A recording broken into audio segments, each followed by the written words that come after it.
Сәлеметсіңдер ме? Бүгін бізде кеңістікте бағдарлау түзету сабағы. Балалар, сабақты бастамас бұрын бізде досыңа жақсы тілек тіле психологиялық жаттығуын жүргіземіз. Олай болса, балалар, жаттығуымызды жасап болсақ, өткен тақырыптарды еске түсіріп, қайталау жұмыстарын жүргізейік. Бүгінгі біздің сабағымыздың тақырыбы, балалар, мен тұратын қала. Бүгінгі біздің сабақтың мақсаты туған қаланың географиялық орналасуы, халықтың саны мен облыстың этникалық құрамын білу. Жамбыл облысы Қазақстан Республикасының оңтүстігінде орналасқан. Алматы, Түркістан, Қарағанды облыстарымен және Қырғызстанның Талас, Шу облыстарымен көршілес жатыр. Сонымен қатар, Жамбыл облысының территориясы Батпақ даладан Тянь-Шаньға, Шудан Қаратауға дейін созылып жатыр. Бүгінгі таңда Тараз қаласы Жамбыл облысының орталығы. 2000 жылдық мерейтойын Тараз қаласы 2002 жылы атап өтті.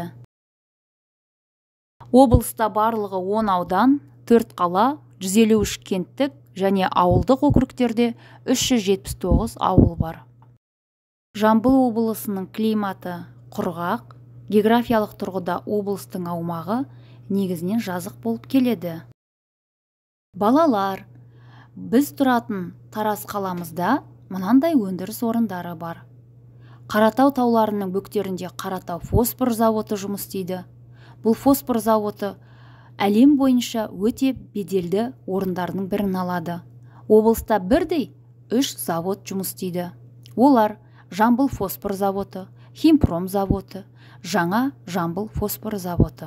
Сонымен қатар қаламызда, балалар, темір құрастырушы зауыт, авто жөндеу зауыты, авто бөлшектер зауыты жұмыс жасайды. Қазір бізде, балалар, сергіту сәті, көз жаттығуларын жасаймыз. Ал балалар, көз жаттығуын жасап, көзімізді демалдырып алсақ, онда бізде ойлан тап тапсырмасы беріледі. Тапсырма: слайдта көрсетілген сұраққа жауап береміз, балалар. Бүгінгі сабақ сендерге түсінікті болды деп ойлаймын, балалар. Көңіл қойып тыңдағандарыңа үлкен рахмет.